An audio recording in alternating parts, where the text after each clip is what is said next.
북한이 발칵 뒤집혔습니다. 핵발사 버튼 옆에 서 있던 사람이 지금 이 땅에 있습니다. 조선인민군 총참모장 김정은이 가장 가까이 두었던 남자. 그런데 그가 어느 날 새벽 40년을 살아온 평양 아파트 문을 조용히 닫고 나왔습니다. 말레이시아 공항에서 벌어진 그 암살, 세상이 추측만 하던 그 명령이 어디서 왔는지를 이 사람은 처음부터 알고 있었습니다. 알면서 침묵했고 그 침묵이 언젠가 자신을 죽일 것도 알았습니다. 과연 그를 침묵 밖으로 나오게 만든 것은 무엇이었을까요? 지금부터 그 이야기를 들려드리겠습니다. 지금 어디서 이 사연을 듣고 계신지 댓글로 알려주시면 한 분 한 분 찾아뵙고 인사드리겠습니다. 그리고 좋아요도 함께 부탁드립니다.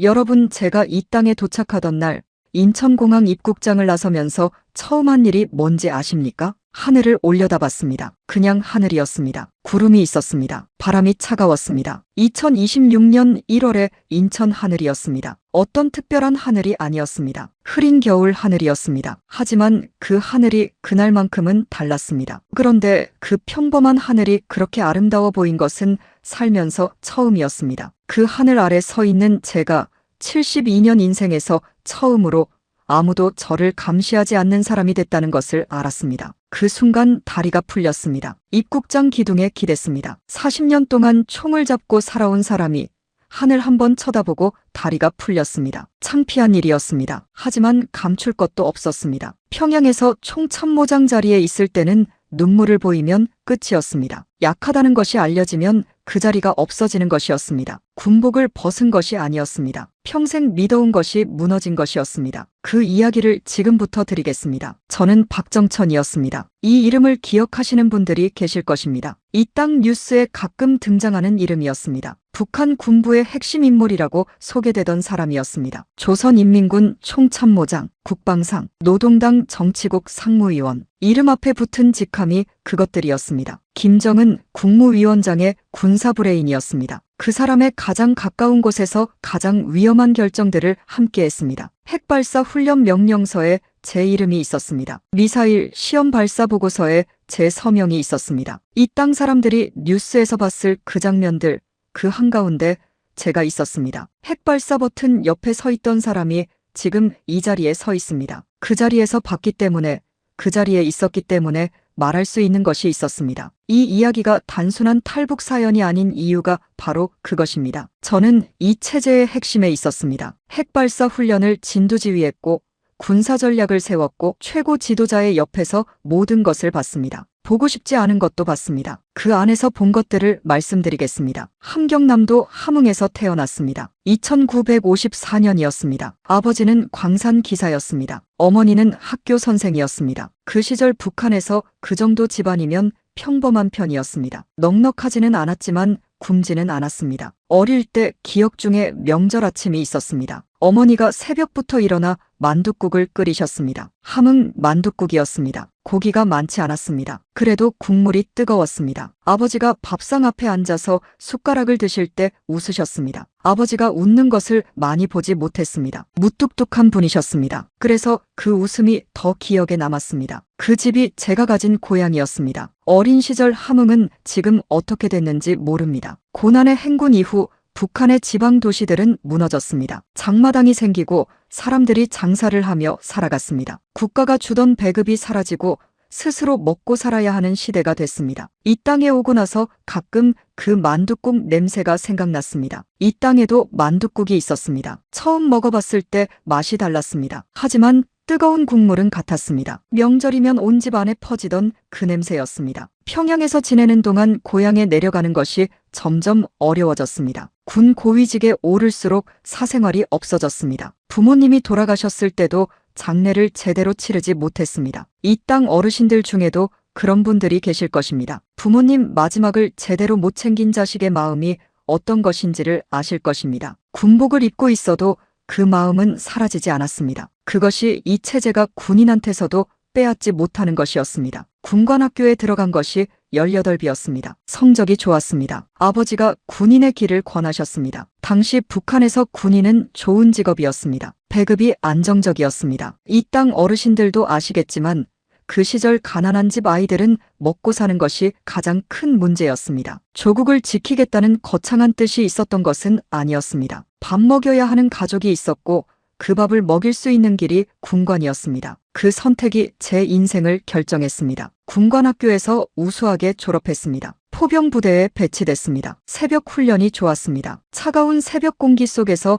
대열을 맞춰 뛰는 것이 좋았습니다. 생각이 사라지고 몸만 남았습니다. 그 단순함이 좋았습니다. 군관학교 시절이 인생에서 가장 몸이 좋을 때였습니다. 총 다루는 것이 몸에 맞았습니다. 교관들이 칭찬을 했습니다. 잘한다는 소리를 들을수록 더 열심히 했습니다. 칭찬이 동력이 되는 나이였습니다. 20대에 진급이 빨랐습니다. 상급 지휘관들이 눈여겨봤습니다. 보고서를 잘 썼습니다. 숫자를 꼼꼼히 따졌습니다. 작전 계획을 빠르게 세웠습니다. 지형을 기억하는 능력이 남달랐습니다. 전술 훈련에서 두각을 나타냈습니다. 진급할 때마다 아버지께 편지를 보냈습니다. 아버지가 회신 편지에서 한 번도 칭찬을 직접 하지 않으셨습니다. 북한 남자들이 그랬습니다. 칭찬을 입 밖에 내는 것을 부끄럽게 여겼습니다. 하지만 어머니가 따로 편지를 보내셨습니다. 아버지가 동네 어른들한테 아들 자랑을 하셨다고 그 편지를 읽으면서 웃었습니다. 어머니가 편지로 아버지 마음을 전해주셨습니다. 그 시절이 좋았습니다. 군인이면서도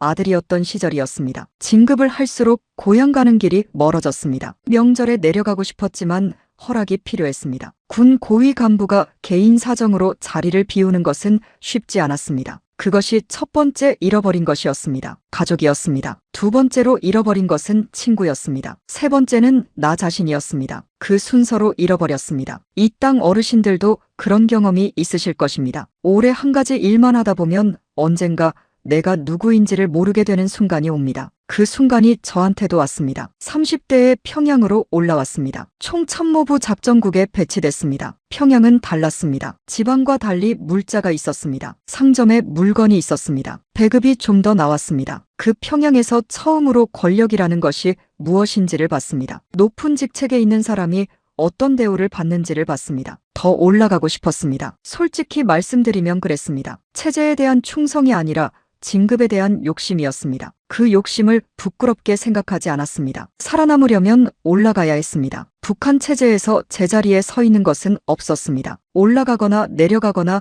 둘 중 하나였습니다. 40대의 소장, 50대의 대장, 60대의 총참모장이 됐습니다. 함흥광산 기사의 아들이 조선인민군 총참모장이 된 것이었습니다. 올라갈수록 주변에서 사람이 사라졌습니다. 아침에 같이 회의하던 사람이 저녁에 없어지는 일이 실제로 있었습니다. 이유를 묻는 사람이 없었습니다. 이유를 알면 위험했습니다. 그래도 올라가고 싶었습니다. 그것이 인간의 욕심이었습니다. 위험을 알면서도 올라가는 것이었습니다. 그 욕심이 저를 살렸고 결국 그 욕심이 저를 죽일 뻔했습니다. 권력의 꼭대기 가까이에 있다는 것이 그 권력의 표적이 된다는 뜻이기도 했습니다. 김정은을 처음 만난 것은 2012년이었습니다. 그분이 권력을 승계하고 첫 번째 대규모 군사훈련을 지도하던 때였습니다. 평양 외곽의 훈련장이었습니다. 겨울이었습니다. 눈이 쌓여 있었습니다. 수천 명의 병사들이 도열해 있었습니다. 그 모습이 장엄했습니다. 동시에 그 수천 명이 명령 하나에 움직인다는 것이 묵직하게 느껴졌습니다. 저는 작전 브리핑을 담당했습니다. 젊은 최고 지도자가 지도 앞에 서 있었습니다. 그 눈이 날카로웠습니다. 어느 지점에서 병력 손실이 예상되는지, 보급선이 끊어지면 어떻게 대응하는지를 물었습니다. 핵심을 찌르는 질문이었습니다. 군사훈련을 제대로 받지 않은 사람이었지만 판단이 빨랐습니다. 어릴 때부터 전략적 사고를 배운 사람이었습니다. 브리핑이 끝나고 한마디를 하셨습니다. 설명이 명확하다고. 그 한마디가 그 이후 제 자리를 결정했습니다. 좋은 자리였습니다. 하지만 높은 자리에는 높은 위험이 따랐습니다. 높이 올라갈수록 떨어질 때 더 크게 다쳤습니다. 그 주변 사람들이 하나씩 없어지는 것을 보면서 그 위험이 실감으로 왔습니다. 가까이에서 보니 다른 것이 보였습니다. 공개석상에서의 그 사람과 회의실 안에서의 그 사람이 달랐습니다. 카메라 앞에서는 강했습니다. 단호했습니다. 하지만 회의가 끝나고 보좌진이 물러나면 달라졌습니다. 피로해 보였습니다. 눈 아래가 어두웠습니다. 잠을 잘 자지 못하는 것 같았습니다. 체중이 변하는 것도 몇 년 사이에 보였습니다. 그 변화를 주변 누구도 입 밖에 내지 않았습니다. 한 번은 보고서에 서명을 하다가 손이 떨리는 것을 봤습니다. 아주 잠깐이었습니다. 그 떨림을 본 사람이 그 방 안에서 저 혼자였습니다. 저는 보지 못한 척했습니다. 오래 살아남는 방법은 많이 보되 적게 말하는 것이었습니다. 그 방법으로 20년을 버텼습니다. 오래 살아있는 것 자체가 이 체제에서는 의심의 이유가 됐습니다. 하지만 20년이 지나면서 그 방법이 더 이상 통하지 않는 날이 왔습니다. 아무리 입을 다물고 있어도, 아무리 충성을 다해도 숙청의 칼날이 돌아오는 것을 막을 수 없는 시간이 왔습니다. 그 칼날이 제 이름 앞에 다가오고 있다는 것을 알게 된 것이 2025년 가을이었습니다. 40년이 지나 그 자리에서 달아났습니다. 2017년 말레이시아에서 한 남자가 죽었습니다. 쿠알라룸푸르 공항 한가운데서 죽었습니다. 화학무기가 사용됐습니다. 그 죽음의 명령이 어디서 왔는지를, 그 명령이 어떤 방식으로 전달됐는지를 저는 알고 있었습니다. 알면서도 말하지 못했습니다. 말하면 저도 죽었습니다. 그 죽은 남자의 이름은 김정남이었습니다. 그리고 그 아들이 지금 살아있습니다. 살아있어서는 안 되는 사람이 살아있었습니다. 그 아이가 살아있다는 것이 이 체제 전체를 흔들 수 있는 것이었습니다. 그 아이의 이름은 김한솔이었습니다. 아버지 김정남이 공항에서 살해당한 것을 알고 있는 아이였습니다. 40년 동안 총을 잡았습니다. 그 총이 진실을 향해야 한다는 것을 이 땅에 와서 처음으로 알았습니다. 군인은 명령에 따릅니다. 하지만 그 명령이 잘못됐다는 것을 알면서도 따랐던 그 시간이 제가 이 땅에 온 이유이기도 합니다. 그 이야기를 지금부터 하겠습니다. 챕터 하나하나가 그 40년의 기록입니다. 저한테는 목숨을 걸고 이 땅에 와서야 할 수 있는 이야기들입니다. 끝까지 들어주십시오. 2017년 2월이었습니다. 평양 시간으로 오전이었습니다. 저는 총참모부 집무실에 있었습니다. 그날도 평범한 아침처럼 시작됐습니다. 책상 위에 보고서들이 쌓여 있었습니다. 전날 받은 미사일 개발 현황 보고서, 각 군단 훈련 상황 보고서, 그리고 해외 정보 요약본이었습니다. 저는 보고서를 읽으면서 커피 대신 녹차를 마셨습니다. 그 시절 평양에서 커피는 귀했습니다. 녹차 한 잔을 마시면서 하루를 시작하는 것이 습관이었습니다. 그 익숙한 아침이 그날은 달랐습니다. 무엇이 다른지는 정확히 설명하기 어려웠습니다. 그냥 무거운 느낌이 있었습니다. 보좌관이 조심스러운 걸음으로 들어왔습니다. 보고서 한 장을 내밀었습니다. 말레이시아 쿠알라룸푸르 국제공항에서 북한 남성 한 명이 사망했다는 내용이었습니다. 독성 화학 물질에 의한 사망이었습니다. 공항 보안 카메라에 범인들이 찍혔다고 했습니다. 저는 그 보고서를 읽으면서 아무 표정도 짓지 않았습니다. 그 훈련이 이미 몸에 배어 있었습니다. 놀란 척하지 않았습니다. 모른 척하지도 않았습니다. 그냥 읽었습니다. 보좌관이 나갔습니다. 문이 닫혔습니다. 그때 처음으로 손에 힘이 풀렸습니다. 그 보고서를 책상에 내려놓았습니다. 창밖을 봤습니다. 평양의 겨울 하늘이 회색이었습니다. 예상했던 일이었습니다. 그래도 막상 보고서로 보니 달랐습니다. 글자로 적혀 있으면 더 현실이 됐습니다. 그 사망한 사람의 이름은 김정남이었습니다. 김정일 국방위원장의 장남이었습니다. 처음 부인이었던 성혜림 여사의 아들이었습니다. 김정은의 이복형이었습니다. 혈통만 보면 정통 후계자의 자리에 있어야 할 사람이었습니다. 하지만 그 혈통이 오히려 그를 위험한 존재로 만들었습니다. 김정은이 권력을 잡은 뒤로 김정남은 해외를 떠돌았습니다. 마카오와 싱가포르를 오가며 살았습니다. 언론과 인터뷰를 하기도 했습니다. 북한 세습 체제에 대한 비판적인 발언도 했습니다. 그 인터뷰가 평양에서는 불충으로 받아들여졌습니다. 최고 지도자 체제를 공개적으로 비판한 것이었습니다. 그 사람이 살아있는 한, 그 사람의 혈통이 존재하는 한, 김정은의 권력에는 균열이 있는 것이었습니다. 그 균열을 막으려면 그 사람을 없애야 했습니다. 그것이 이 체제가 내린 결론이었습니다. 그 결론이 실행됐습니다. 그 실행 결과가 이 보고서였습니다. 저는 그 보고서를 읽으면서 이 체제가 정말로 어떤 것인지를 다시 한번 봤습니다. 이미 알고 있었지만 그날 보고서를 통해 더 선명하게 봤습니다. 그 선명함이 마음 어딘가에 남았습니다. 이 땅 어르신들도 뉴스에서 보셨을 것입니다. 그 암살 소식이 전 세계를 놀라게 했던 것을 기억하실 것입니다. 공항이라는 곳에서,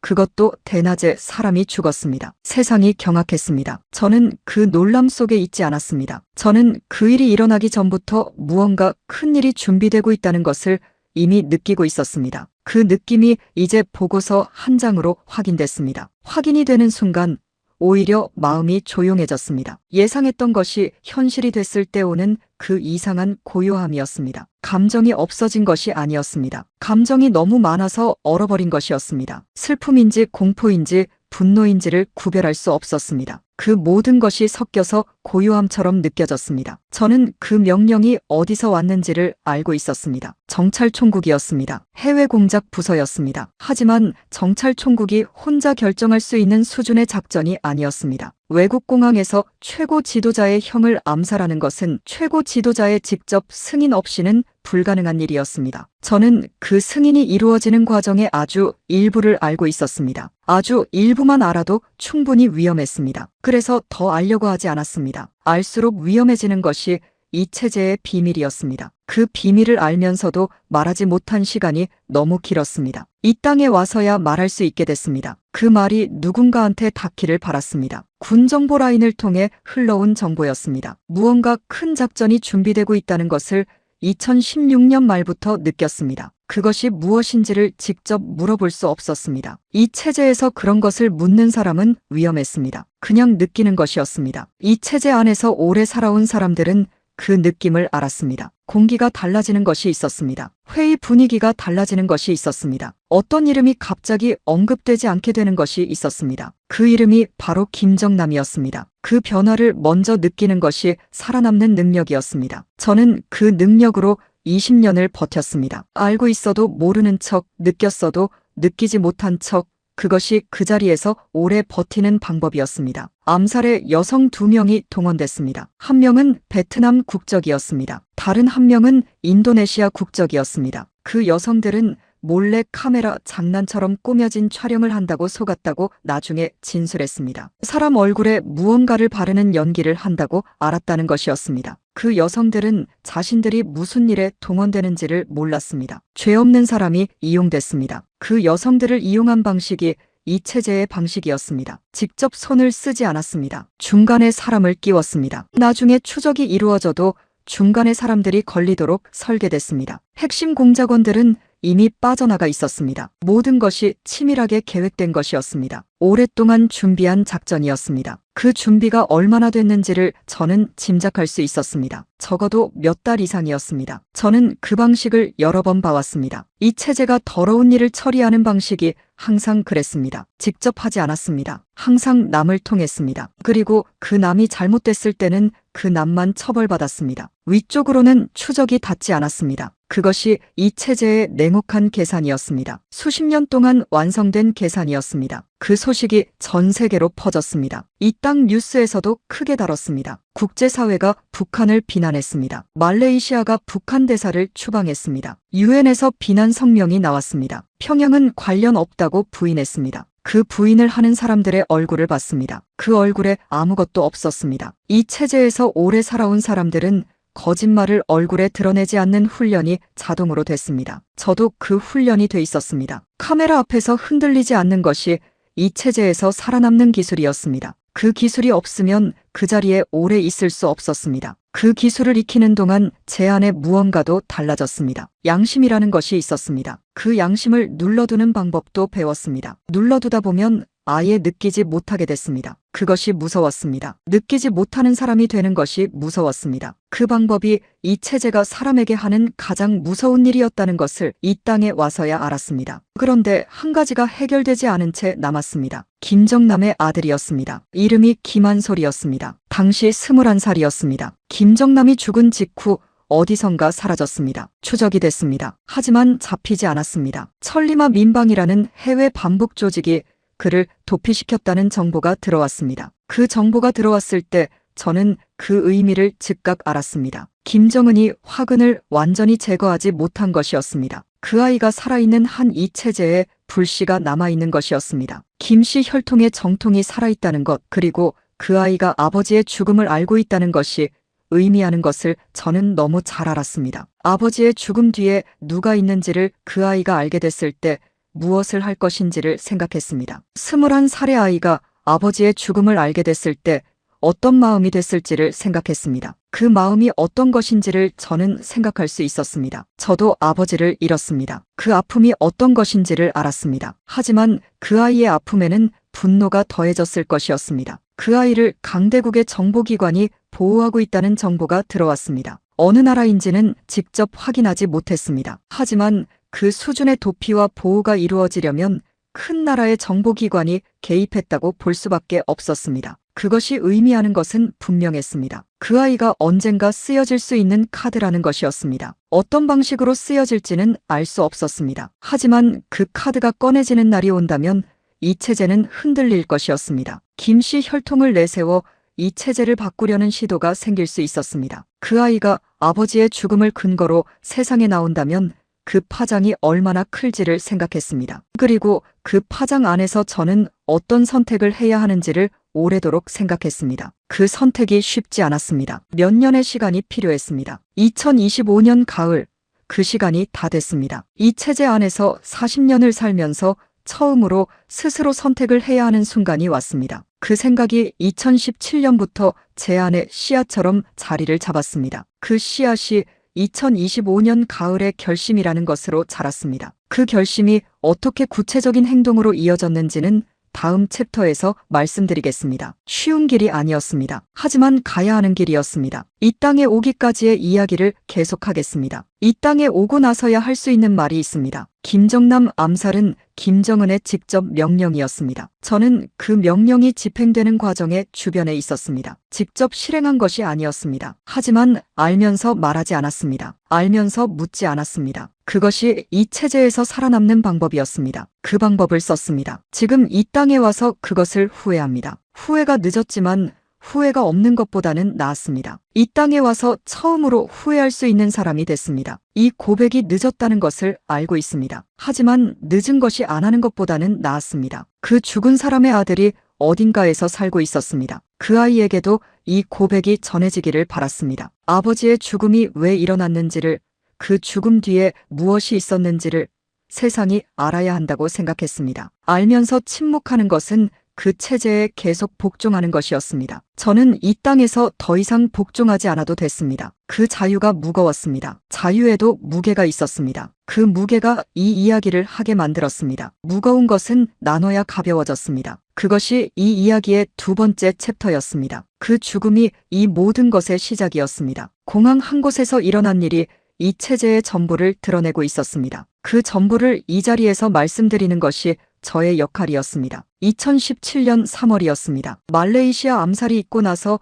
몇 주가 지난 때였습니다. 전 세계가 시끄러웠지만 평양은 겉으로 조용했습니다. 아무 일도 없었다는 표정이었습니다. 뉴스에서는 계속 무관하다고 했습니다. 국제사회의 비난 성명이 이어졌지만 평양은 끄떡하지 않았습니다. 이 체제가 국제사회의 비난에 대응하는 방식이 원래 그랬습니다. 무시하거나 부인하거나 오히려 역비난을 했습니다. 수십 년 동안 반복해온 방식이었습니다. 그 방식이 이번에도 적용됐습니다. 하지만 이번에는 달랐습니다. 전 세계가 너무 명확하게 봤습니다. 카메라가 다 찍었습니다. 감출 수 없는 시대가 됐습니다. 인터넷이 그 시대를 만들었습니다. 그 아이의 영상이 하루 만에 전 세계로 퍼진 것이 그 증거였습니다. 하지만 아는 사람들은 알고 있었습니다. 내부가 조용한 척하면서도 긴장하고 있다는 것을. 그 긴장은 한 가지 이유 때문이었습니다. 김정남의 아들이 사라진 것이었습니다. 죽이지 못했습니다. 그 실패가 이 체제 안에서는 큰 문제였습니다. 화근을 남긴 것이었습니다. 그 화근이 나중에 무엇이 될지를 이 체제는 두려워했습니다. 두려움이 있다는 것은 약점이 있다는 것이었습니다. 이 체제도 약점이 있었습니다. 저도 그 두려움의 이유를 알았습니다. 아버지를 잃은 아들이 세상에 살아있다는 것, 그리고 그 아들이 자라고 있다는 것이었습니다. 세월이 지날수록 그 아이도 나이를 먹었습니다. 어린아이가 어른이 됐습니다. 어른이 된 그 아이가 무엇을 생각하는지를 저는 알 수 없었습니다. 하지만 짐작은 됐습니다. 아버지를 잃은 아이의 마음은 시간이 지나도 사라지지 않았습니다. 그 아이가 영상을 공개했습니다. 3월 초였습니다. 인터넷을 통해 전 세계로 퍼졌습니다. 이 땅 뉴스에서도 크게 다뤘습니다. 저도 보고를 통해 그 내용을 알았습니다. 젊은이가 카메라 앞에 앉아 있었습니다. 21살이었습니다. 그 아이가 말했습니다. 아버지가 살해당했다고, 아버지가 그리웠다고, 아버지가 그렇게 죽어서는 안 됐다고, 아버지를 사랑한다고. 그 말이 짧았습니다. 하지만 그 짧은 말이 강했습니다. 화려하지 않았습니다. 꾸미지 않았습니다. 그래서 더 강했습니다. 진심이 담긴 말은 길지 않아도 강했습니다. 저는 그 보고를 읽으면서 오래 멈췄습니다. 보고서가 화면에 있었지만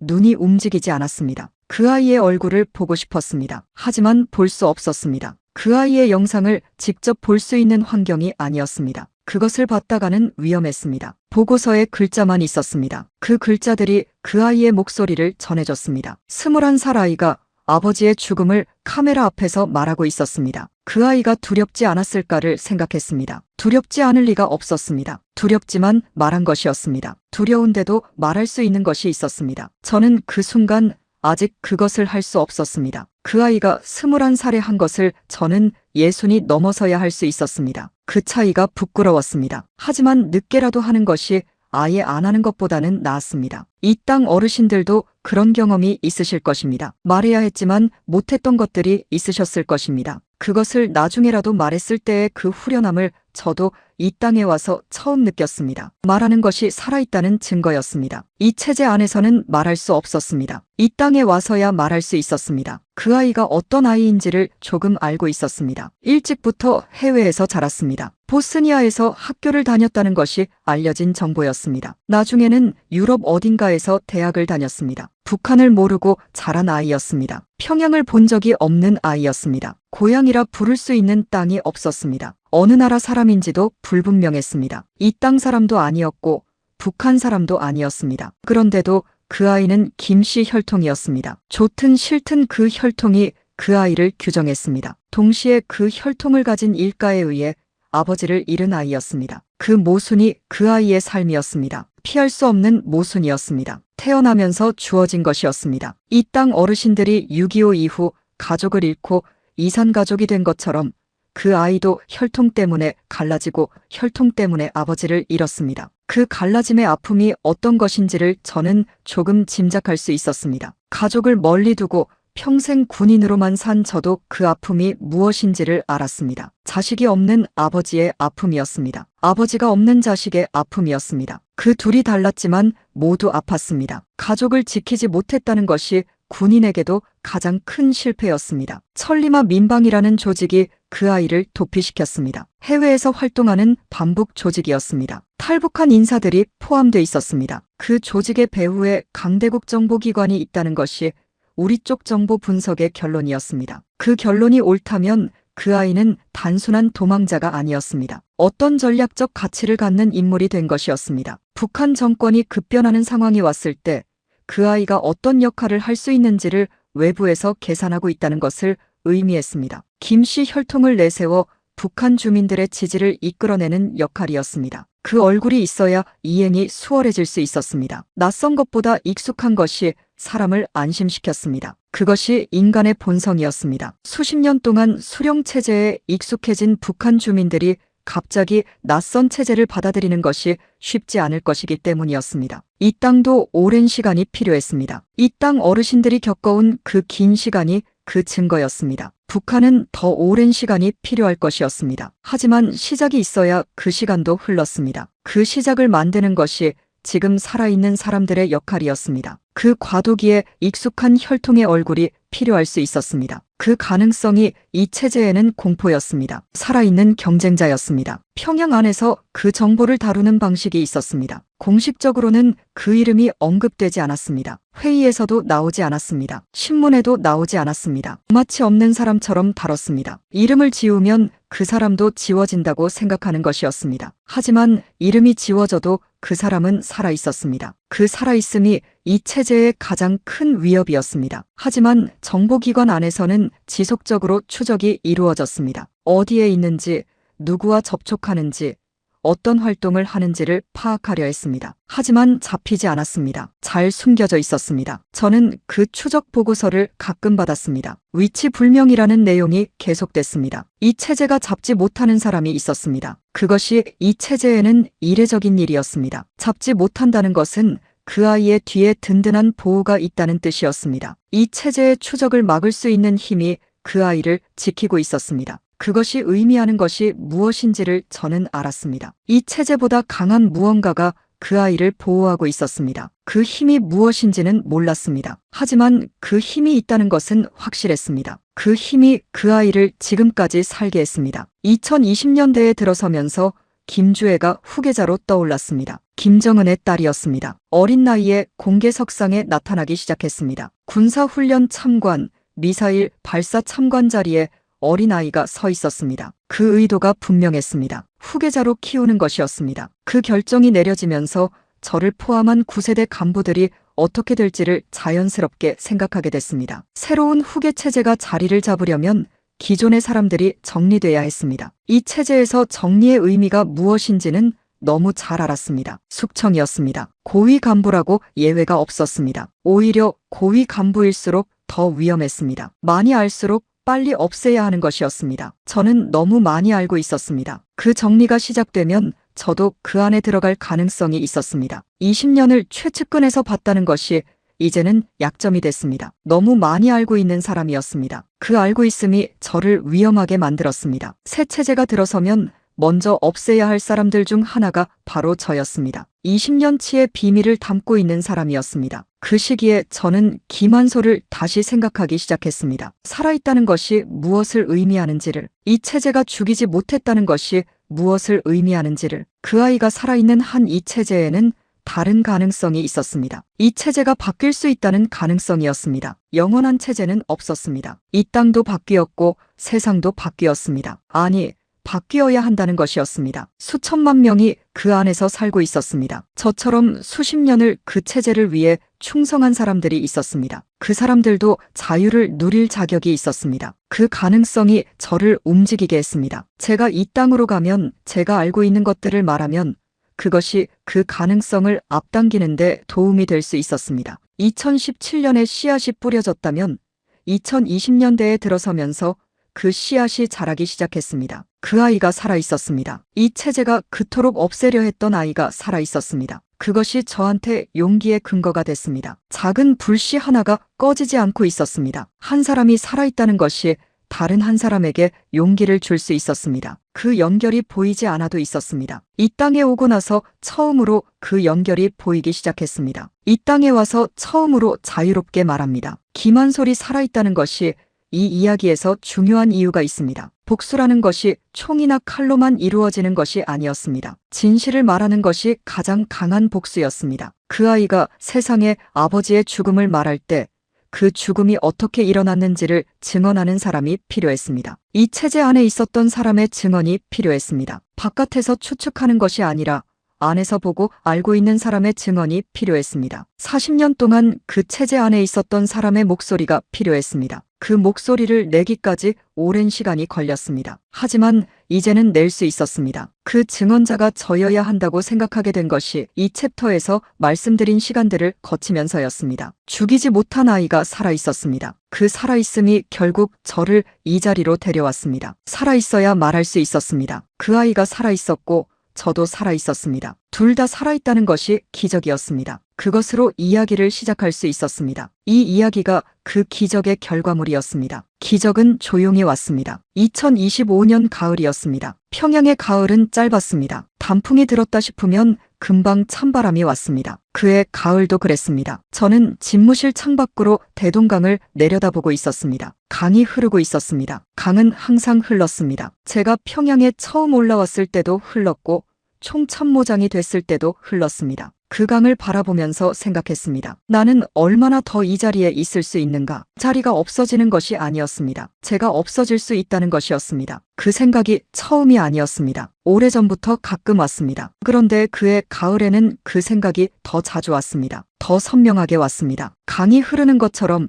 그 생각도 막을 수 없이 흘러왔습니다. 무언가 달라지고 있었습니다. 저는 그 달라짐을 오래전부터 느껴왔습니다. 40년 군인의 직감이었습니다. 그 직감이 틀린 적이 없었습니다. 전장에서도 정치의 현장에서도 그 직감이 저를 살렸습니다. 위험을 미리 느끼는 능력이 이 체제에서 살아남는데 가장 필요한 것이었습니다. 그리고 그의 가을 그 직감이 다시 말하고 있었습니다. 위험하다고, 움직여야 한다고, 오래 기다리면 늦었습니다. 직감이 왔을 때 움직이지 않으면 그 직감은 경고가 아니라 부고가 됐습니다. 저는 그 직감을 무시하지 않기로 했습니다. 달라진 것은 김주애 때문이었습니다. 김정은의 딸이었습니다. 2022년 말부터 공개석상에 나타나기 시작했습니다. 처음에는 그냥 딸을 데리고 나왔다고 생각하는 사람들도 있었습니다. 하지만 횟수가 늘어났습니다. 군사훈련 참관, 미사일 발사 현장, 군부대 시찰, 그 자리들이 아무나 가는 자리가 아니었습니다. 후계자를 세상에 보여주는 방식이었습니다. 김정일이 김정은을 그렇게 보여줬습니다. 이제 김정은이 딸을 그렇게 보여주고 있었습니다. 그 신호가 무엇을 의미하는지를 저는 너무 잘 알았습니다. 새 시대가 준비되고 있었습니다. 새 시대가 오면 낡은 것들이 정리됐습니다. 이 체제에서 정리는 단순한 은퇴가 아니었습니다. 없어지는 것이었습니다. 그 낡은 것들 중에 제가 있었습니다. 20년을 최측근에서 너무 많이 본 사람이었습니다. 핵발사 훈련의 작전을 짰습니다. 암살 명령이 오가는 자리 옆에 있었습니다. 미사일 발사 좌표를 계산했습니다. 그 모든 것을 알고 있는 사람이었습니다. 새 체제가 들어서면 그 사람을 가장 먼저 없애는 것이 당연한 순서였습니다. 저는 그 순서의 첫 번째 중 하나였습니다. 그것을 알면서 가만히 앉아 있을 수는 없었습니다. 이것이 제가 결심하게 된 이유였습니다. 그런 것들을 알고 있는 사람이 새 체제에서는 위험한 존재였습니다. 지워야 할 기억이었습니다. 새 체제가 시작될 때 그런 사람은 가장 먼저 위험해졌습니다. 9세대 군부의 정리가 시작됐습니다. 소문이 먼저 왔습니다. 이 체제에서 소문은 두 종류가 있었습니다. 아무 근거 없는 소문과 이미 결정된 일이 소문의 형태로 먼저 오는 경우였습니다. 두 번째 종류의 소문은 항상 현실이 됐습니다. 그에 돌던 소문이 그 두 번째 종류였습니다. 아무개 장군이 중앙당에 불려갔다는 소문, 누구누구가 조용히 심사를 받고 있다는 소문이었습니다. 실제로 회의에서 얼굴이 보이지 않는 사람이 생겼습니다. 그 이유를 묻지 않았습니다. 이 체제에서 그 이유를 묻는 것은 자신도 심사 대상이 됐다는 신호를 주는 것이었습니다. 조용히 보는 것이 전부였습니다. 그 조용한 관찰 속에서 저는 언제 제가 그 소문의 주인공이 될지를 생각하게 됐습니다. 주변이 하나씩 비어가는 것이 보였습니다. 어제까지 옆에 있던 사람이 오늘 없어지는 일이 반복됐습니다. 아무도 묻지 않았습니다. 아무도 슬퍼하지 않았습니다. 슬퍼하면 위험했습니다. 공식적으로는 그 자리가 그냥 비었습니다. 이 체제에서 사람이 사라지면 그 사람의 흔적도 함께 지워졌습니다. 사진에서도 기록에서도. 그리고 그 다음 차례가 누구인지를 저는 알 것 같았습니다. 저한테 결정적인 신호가 왔습니다. 직속 보좌관 중 한 명이 갑자기 교체됐습니다. 이유 설명이 없었습니다. 그냥 발령이라는 형태로 내려왔습니다. 오래 함께 일한 사람이었습니다. 신뢰하는 사람이었습니다. 그 사람이 사라졌습니다. 그 자리에 새로운 사람이 왔습니다. 낯선 사람이었습니다. 제 주변을 새로운 눈으로 채우는 것이었습니다. 이 체제에서 그런 일이 벌어지면 다음에 무슨 일이 오는지를 저는 40년 동안 봐왔습니다. 감시가 강화됐습니다. 전화통화가 달라진 것이 느껴졌습니다. 보고서 유통 경로가 바뀐 것이 느껴졌습니다. 제 주변에 새로운 귀들이 생긴 것이 느껴졌습니다. 그 느낌이 틀리지 않는다는 것을 오랜 경험으로 알았습니다. 이 체제가 저를 주시하고 있었습니다. 시간이 얼마 없었습니다. 이 체제 안에서 감시가 시작되면 그 뒤에 오는 것은 정해져 있었습니다. 더 강한 감시, 그 다음에 소환, 그 다음에 심사, 그 다음에 사라짐이었습니다. 그 수순이 몇 달이 걸릴 수도 있었고 몇 주가 걸릴 수도 있었습니다. 그 수순을 본 적이 있었습니다. 다른 사람들한테 일어나는 것을 가까이서 봤습니다. 그 사람들이 마지막에 어떻게 됐는지를 알았습니다. 그 기억이 저를 더 빠르게 움직이게 했습니다. 망설일 시간이 없었습니다. 망설이면 그것이 마지막이 됐습니다. 하지만 방향이 정해지면 바꿀 수 없었습니다. 저는 그 방향이 정해지기 전에 움직여야 했습니다. 아내한테 처음으로 말했습니다. 밤이었습니다. 아이들이 자리를 비운 날이었습니다. 아내가 저녁을 준비했습니다. 오래간만에 조용한 저녁이었습니다. 밥을 먹으면서 말했습니다. 우리 떠나야 할 것 같다고. 아내가 젓가락을 내려놓았습니다. 한동안 말이 없었습니다. 이 체제에서 오래 산 사람은 그 말이 무엇을 의미하는지를 바로 알았습니다. 아내도 알았습니다. 아내가 물었습니다. 언제냐고. 저는 모른다고 했습니다. 아내가 다시 젓가락을 들었습니다. 밥을 먹었습니다. 아무 말도 하지 않았습니다. 그 침묵이 동이었습니다. 이 땅 어르신들도 아실 것입니다. 오래 함께 산 부부는 말이 필요하지 않을 때가 있었습니다. 많은 것을 오랫동안 같이 겪어온 사람만이 나눌 수 있는 침묵이었습니다. 그 침묵이 가장 무거운 대화였습니다. 그날 밥상 위에 우리 두 사람의 40년이 다 놓여 있었습니다. 처음 만났을 때가 생각났습니다. 젊은 군관이었습니다. 아내는 평양의 평범한 집안 딸이었습니다. 결혼식은 작았습니다. 사진이 몇 장 있었습니다. 그 사진들을 가져갈 수 없었습니다. 짐이 될 수 없었습니다. 머릿속에만 넣고 갔습니다. 그것으로 충분했습니다. 기억은 짐이 되지 않았습니다. 기억은 몸에 있었습니다. 어디를 가도 함께였습니다. 함께 살면서 이 체제 안에서 살아가는 법을 같이 배웠습니다. 말해야 할 것과 말하지 말아야 할 것을, 보여야 할 것과 숨겨야 할 것을, 그 모든 것을 함께 배운 사람이었습니다. 경로를 생각했습니다. 러시아였습니다. 두만강을 건너 중국으로 가는 경로는 일반 탈북자들이 쓰는 경로였습니다. 저 같은 사람이 그 경로를 쓰면 너무 쉽게 잡혔습니다. 추적망이 이미 깔려 있었습니다. 러시아는 달랐습니다. 북한과 러시아 사이에 오가는 인력과 물자가 있었습니다. 그 흐름 안에 숨을 수 있었습니다. 군 고위직에서 쌓은 인맥이 있었습니다. 러시아 쪽 접촉선이 있었습니다. 그 접촉선을 통해 조심스럽게 가능성을 타진했습니다. 위험한 시도였습니다. 하지만 이 자리에 있으면서 당하는 것보다는 나았습니다. 가능성이 있는 위험이 가능성 없는 확실한 죽음보다 나았습니다. 그것이 저의 계산이었습니다. 40년 동안 전술과 전략을 짜온 사람이었습니다. 수많은 군사작전을 설계했습니다. 최악의 상황에서 살아남는 방법을 연구했습니다. 그 모든 지식이 이 순간을 위한 것이었습니다. 적의 추적을 피하는 방법을 알았습니다. 흔적을 남기지 않는 방법을 알았습니다. 그 지식이 역으로 저 자신을 지키는 데 쓰였습니다. 40년이 이 한 번의 탈출을 위해 있었던 것 같았습니다. 그 마지막 작전이 자신을 살리는 것이었습니다. 다른 사람을 위한 작전이 아니었습니다. 처음으로 오로지 저 자신을 위한 결정이었습니다. 결심이 서자 준비가 시작됐습니다. 아무것도 드러내지 않으면서 준비하는 것이었습니다. 평소와 다름없이 출근했습니다. 평소와 다름없이 회의했습니다. 평소와 다름없이 보고서를 읽었습니다. 하지만 머릿속으로는 다른 생각을 하고 있었습니다. 무엇을 가져갈지를 생각했습니다. 많이 가져갈 수 없었습니다. 짐이 많으면 의심받았습니다. 몸만 나가야 했습니다. 몸만 나가도 됐습니다. 40년 군인으로 살면서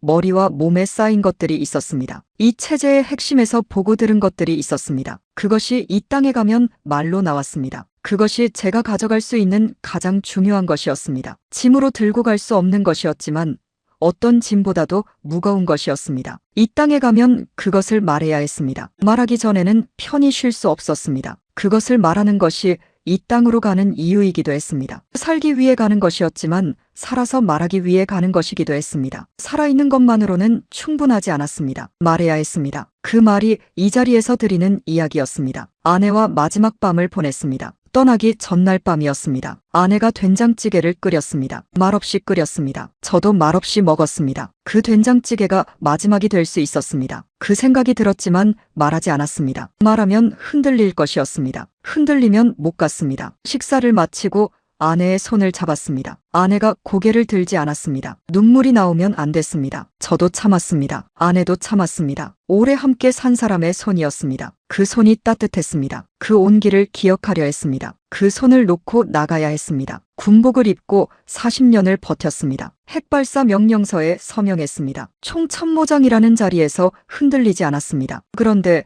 그날 밤 아내의 손 하나가 그 모든 것보다 어려웠습니다. 그 손을 놓는 것이 가장 힘든 일이었습니다. 이튿날 새벽 저는 그 손을 놓고 일어났습니다. 아내가 자는 척했습니다. 저도 자는 척하지 않았습니다. 그냥 나왔습니다. 문이 닫혔습니다. 그 문이 닫히는 소리가 지금도 귓가에 남아 있습니다. 그 소리와 함께 40년이 끝났습니다. 그리고 새로운 시작이 그 소리 뒤에 있었습니다. 두렵지 않다고 하면 거짓말이었습니다. 하지만 그 두려움이 저를 멈추지 못했습니다. 이미 결심을 했습니다. 결심이 된 사람은 두려움을 느끼면서도 앞으로 갔습니다. 그것이 군인이 배우는 것이었습니다. 두려움은 없애는 것이 아니라 안고 가는 것이었습니다. 2025년 11월이었습니다. 새벽 4시였습니다. 평양 아파트 문을 닫고 나왔습니다. 뒤를 돌아보지 않았습니다. 돌아보면 못 갔습니다. 그것을 알았습니다. 군인 40년이 그것을 가르쳤습니다. 전진할 때는 뒤를 보지 않는 것이었습니다. 돌아보는 순간 발이 무거워졌습니다. 발이 무거워지면 그 자리에 서게 됐습니다. 서면 죽었습니다. 계단을 내려왔습니다. 발소리가 나지 않게 걸었습니다. 오래된 계단이었습니다. 삐걱거리는 곳을 알고 있었습니다. 오래 살았던 집이었습니다. 그 집의 모든 소리를 알고 있었습니다. 밟지 않고 지나갔습니다. 새벽 공기가 차가웠습니다. 평양의 11월은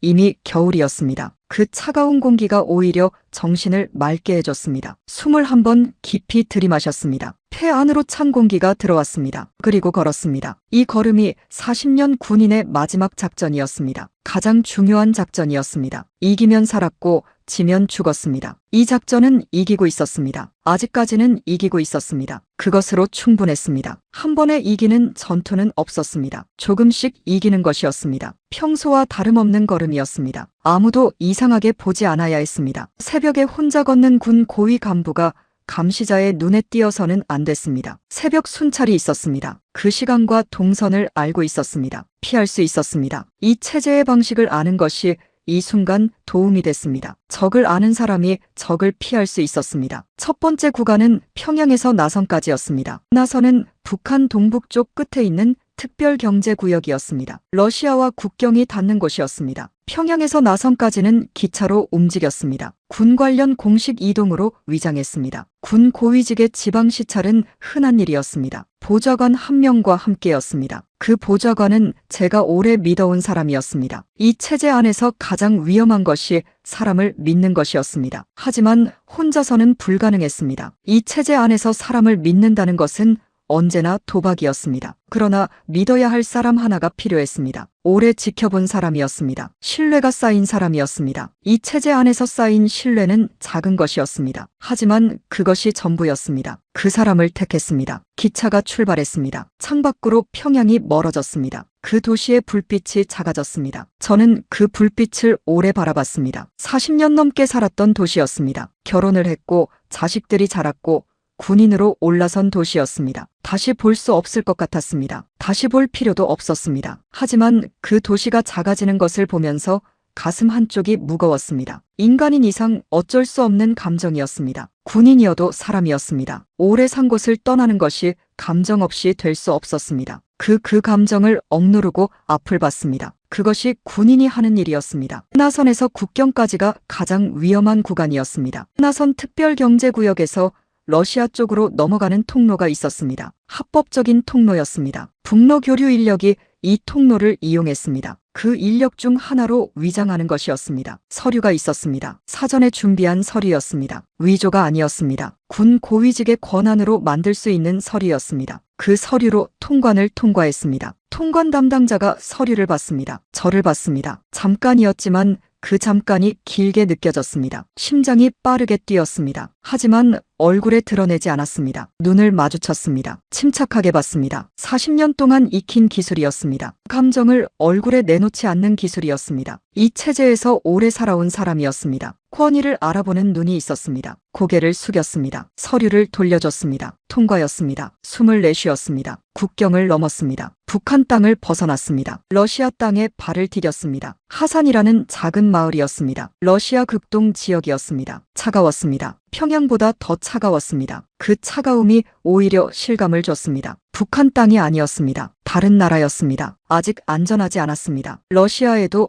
북한 정보기관에 눈이 있었습니다. 블라디보스토크까지 이동하는 동안 그 눈을 피해야 했습니다. 블라디보스토크에 접촉 인물이 있었습니다. 러시아 쪽 인맥에서 연결된 사람이었습니다. 군 고위직으로 지내면서 쌓은 해외 인맥이었습니다. 그 사람을 통해 한국 쪽 채널과 연결이 되는 구조였습니다. 차를 타고 이동했습니다. 차창 밖으로 러시아의 넓은 땅이 펼쳐졌습니다. 끝이 없었습니다. 자작나무 숲이 이어졌습니다. 하얀 나무들이 줄지어 서 있었습니다. 눈이 쌓인 들판이 이어졌습니다. 그 풍경이 아름다웠습니다. 도망치는 사람이 경치를 아름답다고 느낀다는 것이 이상했습니다. 하지만 그랬습니다. 살아있기 때문에 아름다운 것이 보였습니다. 살아있다는 것이 이미 이긴 것이었습니다. 이 땅 어르신들도 그런 풍경을 보신 적이 있으실 것입니다. 아무도 없는 들판에 눈이 쌓여있는 고요함이었습니다. 그 넓음이 낯설었습니다. 좁은 체제 안에서만 살았던 사람한테 그 넓음은 충격이었습니다. 이렇게 넓은 세상이 있었습니다. 블라디보스토크에 도착했습니다. 항구 도시였습니다. 바다가 있었습니다. 겨울바다였습니다. 회색이었습니다. 파도가 조용했습니다. 항구에 배들이 정박해 있었습니다. 큰 배도 있었고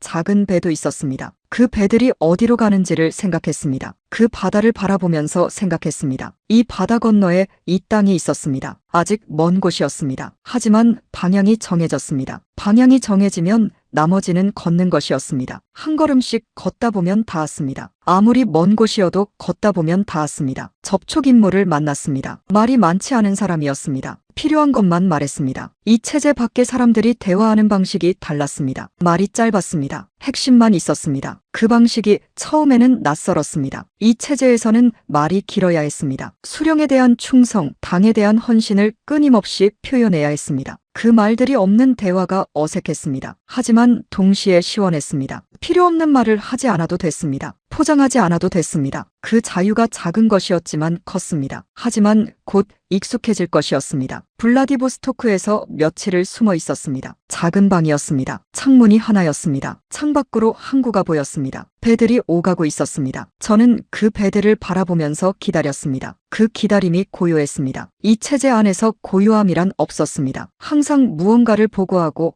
무언가를 지시하고 무언가를 결정하는 삶이었습니다. 그런데 이 작은 방 안에서는 아무것도 할 것이 없었습니다. 그 아무것도 없음이 처음에는 불편했습니다. 아무것도 안 해도 된다는 것이 어색했습니다. 평생 무언가를 해야 하는 삶이었습니다. 오래 지나니까 좋아졌습니다. 몸이 쉬는 것을 기억하기 시작했습니다. 쉰다는 것이 무엇인지를 몸이 다시 배웠습니다. 40년 만에 처음 쉬는 것 같았습니다. 그 쉼이 달콤했습니다. 아무도 감시하지 않았습니다. 아무것도 보고하지 않아도 됐습니다. 그냥 앉아있을 수 있었습니다. 창밖을 멍하니 바라봐도 됐습니다. 아무도 뭘 하라고 하지 않았습니다. 그것이 자유라는 것을 그때 처음으로 몸으로 느꼈습니다. 머리가 아니라 몸으로 느끼는 자유였습니다. 그 자유가 작은 방 안에 있었습니다. 공간이 좁아도 자유는 있었습니다. 자유는 공간에 있는 것이 아니었습니다. 마음에 있는 것이었습니다. 북한 쪽에서 수상함을 눈치챘다는 정보가 들어왔습니다. 예상했던 일이었습니다. 이 정도 자리에 있던 사람이 사라지면 빠르게 탐지됩니다. 예상하고 준비한 것이었습니다. 접촉 인물이 말해줬습니다. 저의 이동이 탐지됐을 가능성이 있다고 했습니다. 빠르게 움직여야 한다고 했습니다. 지체하면 위험했습니다. 모스크바를 거쳐 제3국으로 가는 경로였습니다. 구체적인 목적지는 그때까지도 정해지지 않았습니다. 상황에 따라 바뀔 수 있었습니다. 유연하게 움직이는 것이 살아남는 방법이었습니다. 뻣뻣하게 계획만 고집하면 위험했습니다. 상황이 바뀌면 계획도 바뀌어야 했습니다. 더 이상 블라디보스토크에 머무는 것이 안전하지 않았습니다. 그날 밤 짐을 챙겼습니다. 짐이 없었습니다. 몸 하나였습니다. 그것이 가장 빠르게 움직일 수 있는 방법이었습니다. 40년 군인이 배운 것 중에 가장 중요한 것 하나가 있었습니다. 짐이 많을수록 느려진다는 것이었습니다. 짐을 버릴수록 살아남는다는 것이었습니다. 그 원칙이 탈출에서도 똑같이 적용됐습니다. 이 체제가 가르쳐준 것이 오히려 이 체제를 벗어나는 데 쓰인 것이었습니다. 그것이 이 체제의 아이러니였습니다. 이 체제가 만든 사람이 이 체제를 탈출했습니다. 이 체제가 저를 훈련시켰고 그 훈련이 저를 살렸습니다. 제가 이 체제의 산물이었지만 이 체제를 빠져나갈 수 있었던 것도 그 산물이었기 때문이었습니다. 다음 목적지는 모스크바였습니다. 그 사이에 한국 쪽 채널과 연결이 이루어지고 있었습니다. 제가 누구인지가 전달됐습니다. 총참모장 출신이라는 것이 전달됐습니다. 무엇을 알고 있는지가 전달됐습니다. 그쪽에서도 움직임이 시작됐습니다. 총참모장 출신이 넘어온다는 것은 이 땅 쪽에서도 큰 일이었습니다. 신속하게 움직였습니다. 지체할 시간이 없었습니다. 빠르게 이동해야 했습니다. 이 체제의 추적망이 넓었습니다. 해외에도 눈이 있었습니다. 그 눈들이 움직이고 있었습니다. 하지만 저도 40년 동안 그 눈들이 어떻게 작동하는지를 봐왔습니다. 어디를 보는지를, 어느 순간에 닫히는지를, 무엇을 놓치는지를 알았습니다. 그 허점을 이용했습니다. 오래 그 안에 있어야만 알 수 있는 허점이었습니다. 외부에서는 절대 알 수 없는 것이었습니다. 그 지식이 이 탈출에서 마지막 방패였습니다. 적의 방식을 아는 사람이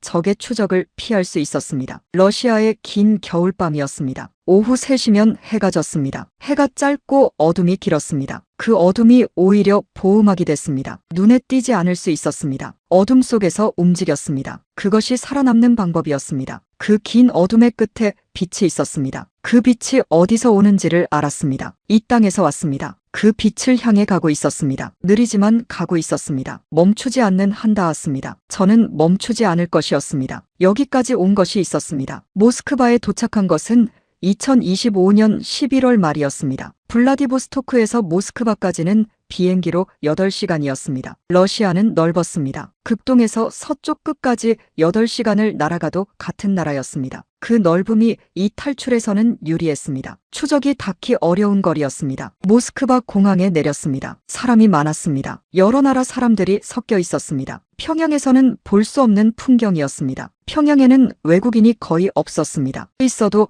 철저히 통제된 곳에서만 있었습니다. 모스크바 공항의 그 뒤섞임이 낯설었습니다. 동시에 그 뒤섞임이 저를 숨겨줬습니다. 수많은 사람들 사이에서 저는 그냥 한 사람이었습니다. 감시받는 사람이 아니었습니다. 아무도 저를 주목하지 않았습니다. 그것이 아직도 실감이 잘 나지 않았습니다. 이 체제 안에서는 항상 누군가가 보고 있었습니다. 회의실에서도, 복도에서도, 식사 자리에서도, 심지어 집안에서도 보고 있다는 것을 느꼈습니다. 그 감시가 40년이었습니다. 그 40년이 그 공항 안에서 끝났습니다. 새로운 시간이 시작됐습니다. 그 시간이 어떤 것인지는 아직 몰랐습니다. 하지만 기대가 됐습니다. 살면서 처음으로 앞이 기대가 됐습니다. 그 시선이 없는 공간이 이렇게 낯설었습니다. 낯설미 불편하지 않았습니다. 오히려 좋았습니다. 보이지 않는 감시에서 벗어난 느낌이었습니다. 그 해방감이 공항 안에 있었습니다. 공항이 이렇게 넓게 느껴진 것이 처음이었습니다. 벽이 없었습니다. 보이지 않는 벽이 없었습니다. 그 벽이 없는 공간이 자유였습니다. 그 자유가 공항 안에 있었습니다. 접촉 임무를 통해 한국 대사관 쪽과 연결이 닿았습니다. 직접 대사관에 찾아가는 것은 위험했습니다. 대사관 주변에는 항상 감시가 있었습니다. 북한 정보기관의 눈이었습니다. 한국 대사관을 찾아가는 북한 사람을 잡으려는 눈이었습니다. 그 눈을 피해야 했습니다. 중간 경로를 통했습니다. 사람을 통하고 또 사람을 통했습니다. 이 과정이 며칠이 걸렸습니다. 그 며칠 동안 모스크바 어딘가에 작은 공간에 있었습니다. 창문이 없는 방이었습니다. 낮인지 밤인지를 알 수 없었습니다. 시계가 있었습니다. 그것으로만 시간을 알았습니다. 먹을 것이 하루에 2번 들어왔습니다. 러시아 빵과 수프였습니다. 빵은 딱딱했습니다. 수프는 뜨거웠습니다. 그것을 먹으면서 아내가 끓이던 된장찌개를 생각했습니다. 사람이 힘든 순간에는 가장 익숙한 것이 그리워졌습니다. 이 땅 어르신들도 그런 경험이 있으실 것입니다. 힘든 때일수록 어머니 밥상이 생각나고 고향 음식이 생각나고 오래된 것들이 생각났습니다. 그 된장찌개 냄새가 코끝에 잠깐 왔다가 사라졌습니다. 사라지고 나서 그 빈자리가 더 컸습니다. 그때 위기가 왔습니다. 대사관 쪽 연결이 진행되던 도중이었습니다. 접촉 인물이 긴급하게 알려왔습니다. 북한 정보기관이 모스크바에서 움직이고 있다는 것이었습니다. 저를 찾고 있다는 것이었습니다. 탈북 사실이 이미 확인된 것이었습니다. 총참모장이 사라졌다는 것을 평양에서 알고 있었습니다. 빠르게 움직여야 했습니다. 하지만 대사관 쪽 연결이 아직 완전히 이루어지지 않았습니다. 불완전한 상태에서 섣불리 움직이면 위험했습니다. 기다리면 잡힐 수 있었습니다. 움직이면 연결이 끊길 수 있었습니다. 그 사이에서 판단해야 했습니다. 이 체제에서 20년 동안 수많은 판단을 해온 사람이었습니다. 틀리면 사람이 죽는 판단들이었습니다. 이번에는 틀리면 제가 죽는 판단이었습니다. 다른 사람의 목숨이 걸린 판단을 할 때는 냉정했습니다. 하지만 내 목숨이 걸린 판단은 달랐습니다. 손이 조금 떨렸습니다. 총참모장이 손을 떨었습니다. 권위와 직함이 그 순간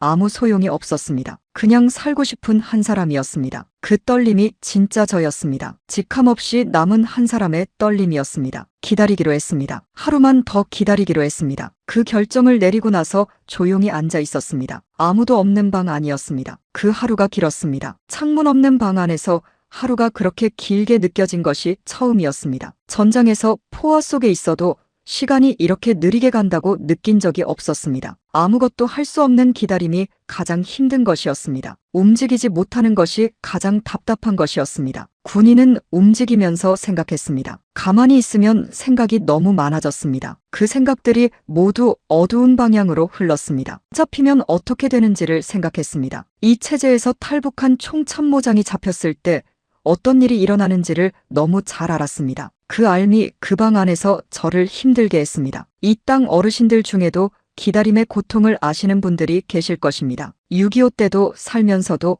아무것도 할 수 없이 기다려야만 했던 시간들이 있었을 것입니다. 그 무력감이 어떤 것인지를 그 방 안에서 처음으로 온몸으로 느꼈습니다. 시계 바늘이 움직이는 소리가 들렸습니다. 아주 작은 소리였습니다. 그 방이 그만큼 고요했습니다. 그 고요함 속에서 지난 40년을 생각했습니다. 함흥에서 군관학교에 들어가던 날, 처음 진급을 하던 날, 평양에 올라오던 날, 김정은을 처음 만나던 날, 그날들이 창문 없는 방 안에서 하나씩 지나갔습니다. 그 모든 날들이 이 방으로 이어졌습니다. 그리고 이 방이 다음으로 이어졌습니다. 끝이 아니었습니다. 시작이었습니다. 다음 날 연락이 왔습니다. 한국 쪽 담당자와 직접 연결이 됐습니다. 움직일 수 있다는 신호였습니다. 하지만 대사관으로 직접 가는 것이 아니었습니다. 안전한 중간 장소로 먼저 이동하는 것이었습니다. 그 장소에서 인수인계가 이루어지는 방식이었습니다. 지시에 따라 이동했습니다. 모스크바의 거리를 걸었습니다. 겨울이었습니다. 큰 눈이 내리고 있었습니다. 하얀 눈이 도시를 덮었습니다. 그 눈이 발자국을 덮었습니다. 걸으면 눈이 쌓였습니다. 금방 발자국이 지워졌습니다. 흔적이 사라졌습니다. 추적할 흔적이 없었습니다. 눈이 계속 도와줬습니다. 그날 많이 고마웠습니다. 이상한 감사였지만 진짜 감사였습니다. 그 눈이 마지막 보호막이 됐습니다. 모스크바의 눈이 추적을 막아줬습니다. 그 순간만큼은 자연이 도와주는 것 같았습니다. 이 땅 어르신들이 어렵던 시절에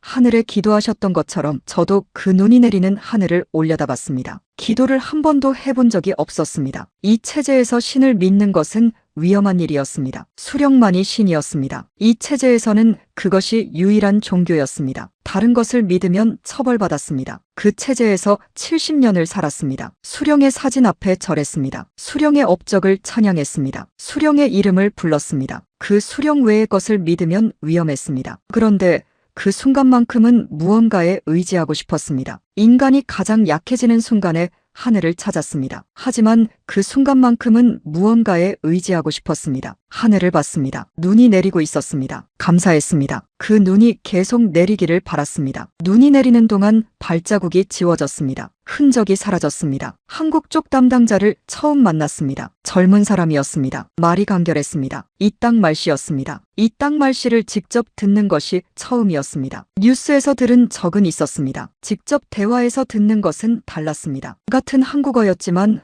억양이 달랐습니다. 단어가 달랐습니다. 그래도 알아들을 수 있었습니다. 같은 뿌리에서 나온 말이었습니다. 분단이 언어를 갈라놨지만 뿌리는 같았습니다. 이 땅 어르신들도 그것을 아실 것입니다. 북한 말씨를 처음 들었을 때 어색하지만 알아들을 수 있다는 것을, 그 말씨가 귀에 들어오는 순간 무언가가 풀리는 느낌이었습니다. 오래 긴장했던 어깨가 조금 내려앉는 것이 느껴졌습니다. 아직 완전히 안전한 것이 아니었습니다. 하지만 그 말씨 하나가 안심을 줬습니다. 같은 민족이라는 것이 그 순간 실감으로 왔습니다. 분단 70년이 넘었어도 같은 민족이었습니다. 언어가 증명했습니다. 어머니한테서 배운 말이 같은 뿌리였습니다. 어떤 경계도 그 뿌리를 자를 수 없었습니다. 70년의 분단도 그 뿌리를 완전히 자르지 못했습니다. 담당자가 말했습니다. 이제 떠납니다. 이틀 뒤였습니다. 제3국을 경유하는 경로였습니다. 모스크바에서 바로 이 땅으로 가는 것이 아니었습니다. 중간에 한 나라를 더 거쳤습니다. 추적을 어렵게 하는 방법이었습니다. 그 경로가 어디인지는 미리 알려주지 않았습니다. 알 필요가 없다고 했습니다. 알수록 위험하다는 것을 저도 알았습니다. 이 원칙이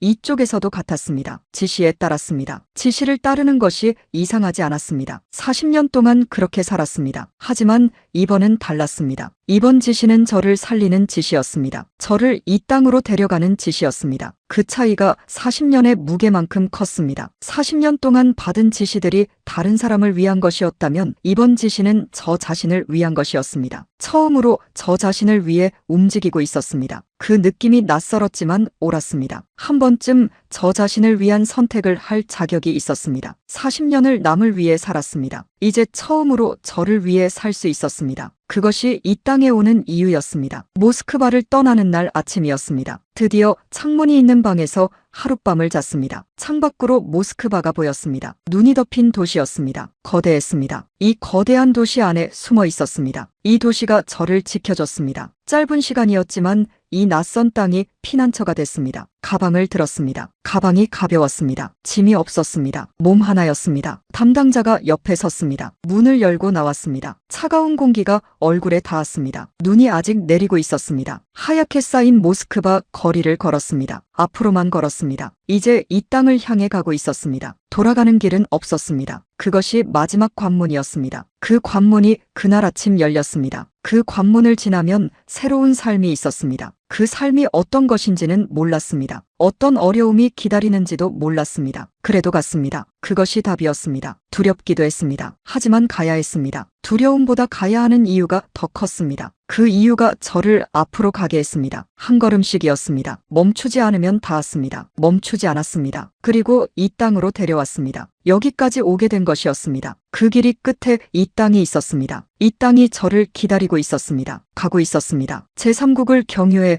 이 땅에 도착한 것은 2025년 12월이었습니다. 모스크바에서 출발한 비행기가 중간 나라를 거쳤습니다. 그 나라에서 하룻밤을 더 지냈습니다. 어느 나라였는지는 지금도 말씀드리기 어렵습니다. 경로가 알려지면 다음 사람이 위험해질 수 있었습니다. 그 나라에서 이 땅행 비행기로 갈아탔습니다. 탑승구에 서 있을 때 발이 떨렸습니다. 마지막 관문이었습니다. 이 비행기에 타면 이 땅으로 가는 것이었습니다. 타지 않으면 아무것도 아니었습니다. 올라탔습니다. 자리에 앉았습니다. 안전벨트를 맸습니다. 눈을 감았습니다. 지금까지 온 것이 꿈인 것 같았습니다. 꿈이 아니었습니다. 진짜였습니다. 진짜라는 것이 아직도 실감이 나지 않았습니다. 하지만 발이 이 땅에 닿았습니다. 그것이 답이었습니다. 비행기가 이륙했습니다. 구름 위로 올라갔습니다. 창밖으로 하늘이 펼쳐졌습니다. 그 하늘이 파랬습니다. 구름 위의 하늘은 항상 파랬습니다. 평양에서 봤던 하늘도 파랬고 블라디보스토크에서 봤던 하늘도 파랬습니다. 하늘은 어디나 같았습니다. 국경이 없었습니다. 그 사실이 그 순간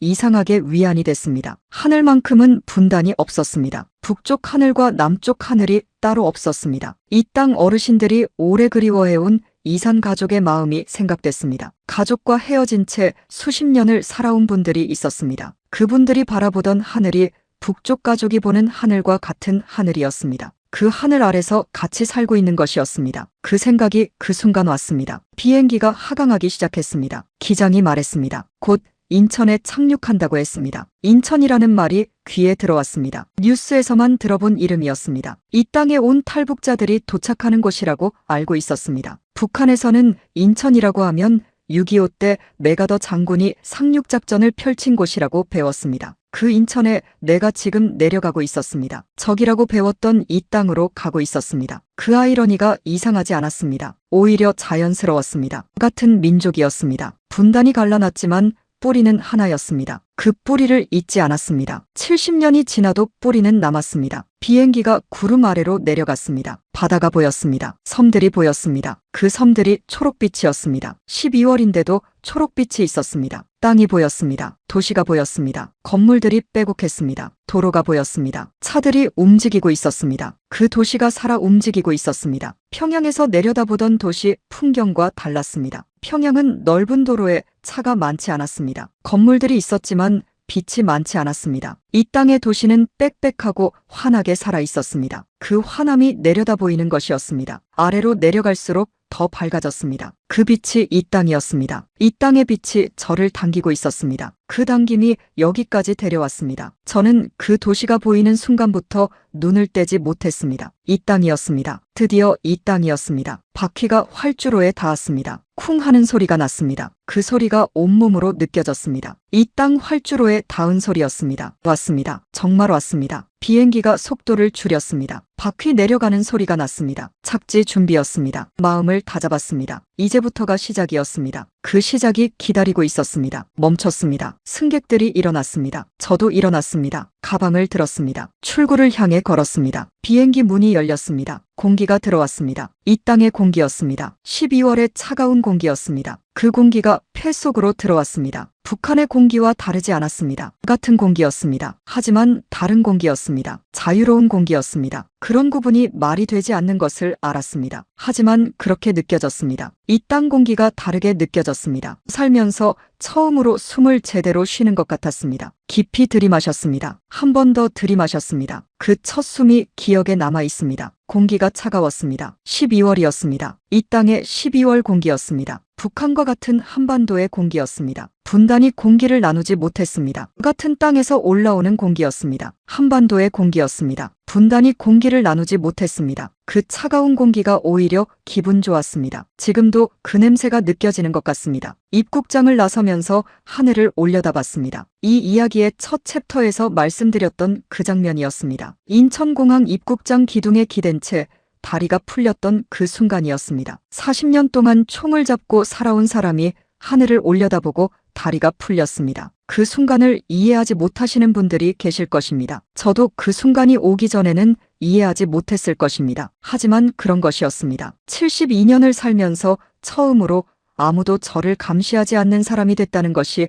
다리를 풀리게 했습니다. 평생 어딘가를 향해 서 있어야 했습니다. 수령을 향해, 당을 향해, 지시를 향해 허리를 곧게 펴고 서 있어야 했습니다. 그런데 이 땅 입국장에서는 그냥 서 있어도 됐습니다. 아무 방향이 없어도 됐습니다. 기둥에 기대도 됐습니다. 그 자유가 다리를 풀리게 했습니다. 다리가 풀려도 됐습니다. 여기서는 괜찮았습니다. 아무도 뭐라 하지 않았습니다. 그것이 자유였습니다. 작은 것이었지만 그것이 자유였습니다. 눈물이 나오지 않았습니다. 그것이 더 이상했습니다. 눈물이 나올 것 같았는데 나오지 않았습니다. 너무 오래 참았더니 눈물도 잊어버린 것 같았습니다. 그 눈물이 이 땅에 와서 조금씩 돌아왔습니다. 국가정보원 담당자들이 기다리고 있었습니다. 입국장을 나서자 두 사람이 다가왔습니다. 말이 간결했습니다. 잘 오셨다고 했습니다. 그 말이 짧았지만 컸습니다. 잘 오셨다는 말이 그렇게 크게 들릴 줄 몰랐습니다. 이 땅 사람들은 그 말을 쉽게 했습니다. 반가운 사람을 만나면 그 말을 했습니다. 그 말이 이 상황에서는 달랐습니다. 살아서 온 것을 환영한다는 말이었습니다. 평양에서 나선까지,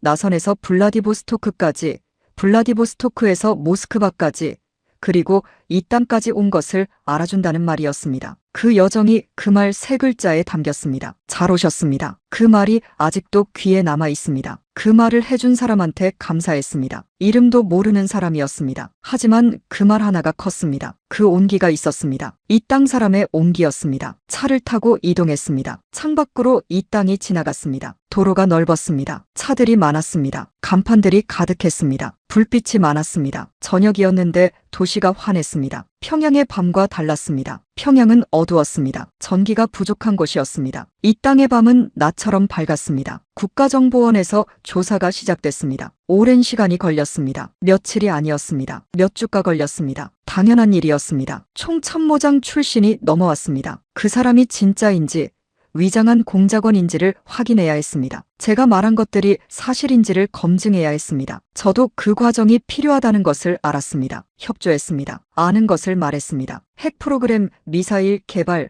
김정남 암살 경위, 내부 권력 구조, 말할 것이 많았습니다. 40년 동안 쌓인 것들이었습니다. 오래 담아두었던 것들이었습니다. 이 체제 안에서는 절대 꺼낼 수 없었던 것들이었습니다. 꺼냈다가는 죽었습니다. 그 금기가 40년이었습니다. 그 금기를 깨는 것이었습니다. 처음에는 어색했습니다. 하지만 말할수록 가벼워졌습니다. 말하면서 이상한 느낌이 들었습니다. 무거운 것을 오래 들고 다니다가 내려놓는 느낌이었습니다. 군복 입은 40년 내내 그것을 들고 다녔습니다. 그 무게가 얼마나 무거웠는지를 내려놓고 나서야 알았습니다. 말하는 것이 그렇게 가벼운 것이었습니다. 조사가 끝나고 하나원에 들어갔습니다. 하나원이라고 탈북자들이 이 땅 생활을 배우는 시설이었습니다. 이 땅에 먼저 온 탈북자들을 만났습니다. 저보다 훨씬 어려운 경로로 온 사람들이었습니다. 두만강을 헤엄쳐 건넌 사람, 중국에서 몇 년을 숨어 지낸 사람, 태국 밀림을 걸어서 넘어온 사람들이었습니다. 그 사람들의 이야기를 들으면서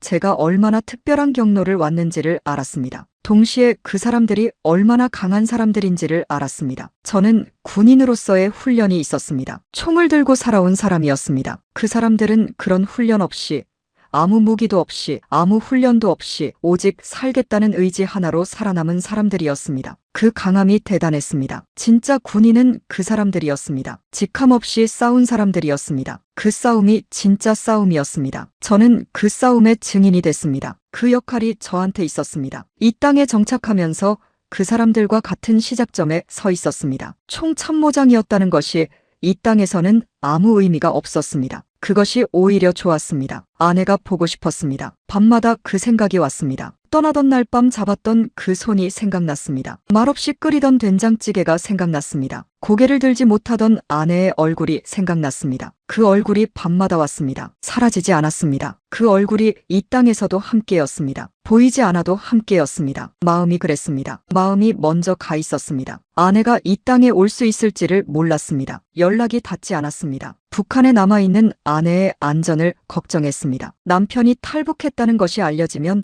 아내도 위험했습니다. 그 걱정이 밤마다 왔습니다. 이 땅 어르신들도 그런 마음을 아실 것입니다. 이산가족이 된 분들이 수십 년을 그 마음으로 사셨을 것입니다. 가족이 생사를 모른 채 살아가는 것이 어떤 것인지를 이제는 몸으로 알았습니다. 머리로 아는 것과 몸으로 아는 것은 달랐습니다. 이 땅에 와서 몸으로 알았습니다. 그것이 이 땅이 가르쳐준 첫 번째 것이었습니다. 첫 번째 수업이었습니다. 이 땅이 선생님이었습니다. 통일이 이루어지면 그 마음이 끝나는 것이었습니다. 수십 년을 기다려온 이 땅 이산 가족들의 마음이 끝나는 것이었습니다. 어르신들 중에 그 마음을 가지고 살아오신 분들이 계실 것입니다. 그 기다림이 얼마나 긴지를 이제는 알았습니다. 그 기다림이 끝나는 날이 오기를 함께 바랐습니다. 통일이 이루어지면 그 손을 다시 잡을 수 있는 것이었습니다. 그것이 제가 이 땅에 와서 이야기를 하는 이유 중 하나였습니다. 이 땅에 온 지 벌써 몇 달이 지났습니다. 처음에는 모든 것이 낯설었습니다. 편의점이 밤새 열려 있었습니다. 처음에는 그것이 이상했습니다. 왜 밤에도 열려 있는지를 이해하지 못했습니다. 물어봤습니다. 24시간 운영한다고 했습니다. 24시간이요? 쉬지 않는다는 것이었습니다. 이 땅에 쉬지 않는 가게가 있었습니다. 마트에 처음 들어갔을 때도 충격이었습니다. 물건이 넘쳤습니다. 어느 것을 사야 할지를 몰랐습니다. 북한에서는 장마당에 가도 살 것이 많지 않았습니다. 있어도 돈이 없으면 못 샀습니다. 이 땅 마트에는 살 것이 너무 많았습니다. 그 차이가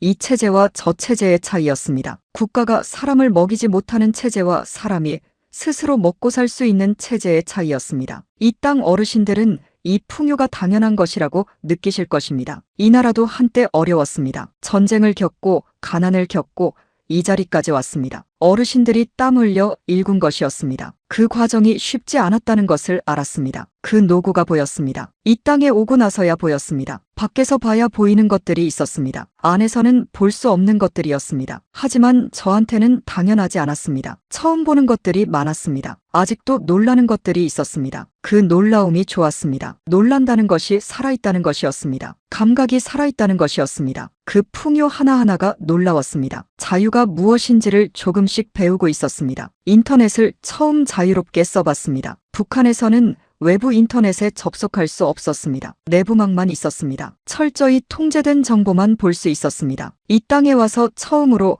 세계의 뉴스를 마음대로 찾아봤습니다. 북한 관련 뉴스도 찾아봤습니다. 외부에서 북한을 어떻게 보는지를 처음으로 알았습니다. 그 시각이 내부에서 보는 것과 너무 달랐습니다. 핵 프로그램이 세계에서 어떻게 여겨지는지를 알았습니다. 김정남 암살이 어떻게 보도됐는지를 알았습니다. 그 보도들을 보면서 제가 알고 있는 것과 세상이 알고 있는 것 사이의 간격이 얼마나 큰지를 알았습니다. 그 간격을 좁히는 것이 제가 이 땅에서 해야 할 일이었습니다. 세상이 추측하는 것과 제가 실제로 안에서 본 것 사이의 간격이었습니다. 그 간격이 컸습니다. 산만큼 컸습니다. 그 간격을 혼자 줄일 수는 없었습니다. 하지만 시작할 수 있었습니다. 시작이 있어야 줄어들었습니다. 이 이야기가 그 시작이었습니다. 그 간격을 줄이는 것이 제가 할 수 있는 일이었습니다. 말하는 것이 그 일이었습니다. 이제 말씀드릴 것이 있습니다. 이 시리즈 처음부터 제가 준비해온 이야기였습니다. 2017년 말레이시아 공항에서 일어난 일이었습니다. 김정남이 죽었습니다. 독성 물질이었습니다. 두 여성이 이용됐습니다. 그 두 여성은